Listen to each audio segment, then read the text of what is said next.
ఏ పాపం చేయనివాడు న్యాయవంతుడు నీతిమంతుడైన యేసుక్రీస్తు వారిని ఎంత నిందించినా, ఎంత దూషించినా, ఎంత శోధించినా కూడా ఒక్క మాట కూడా బదులు చెప్పకుండా తిరిగి అమాయకపు ప్రజలు ఏమీ తెలియక చేస్తున్నారు, ఏం చేస్తున్నారో వాళ్ళకే తెలియడం లేదు అని వాళ్ళని క్షమించేశాడు యేసుక్రీస్తు వారు.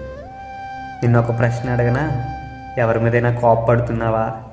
ఎవరి మీదైనా ద్వేషాన్ని పెంచుకుంటున్నావా? ఎవరితోనైనా విరోధం పెట్టుకుని వివాదాలను పెంచుకుంటున్నావా?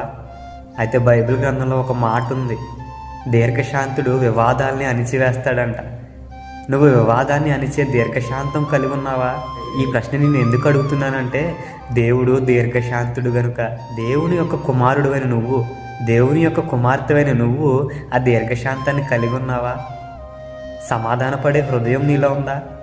ఎదుటివారు కోపపడుతున్నారని, ఎదుటివారు అన్యాయంగా నిన్ను అంటున్నారని నువ్వు కూడా వాళ్ళ మీద కోపపడుతూ, వాళ్ళ మీద అరుస్తూ, వాళ్ళ మీద ఎగిరిపడుతూ ఉంటున్నావు కదా. మరి దేవుడు తన వైపు ఎంత న్యాయం ఉన్నా కూడా అన్యాయంతో వారందరూ కలిసి యేసుక్రీస్తు వారిని అంటున్నా కూడా యేసుక్రీస్తు వారు ఏ బదులు చెప్పకుండా క్షమించేశాడు. మరి నువ్వు ఎంత నీతి కలిగి ఉన్నావని, మరి దేవుని కంటే ఎక్కువ నీతి నీలో ఉందా నువ్వు క్షమించకపోవడానికి, నువ్వు సమాధాన పడకపోవడానికి? దేవుని కోసం సమాధాన పడచ్చు కదా.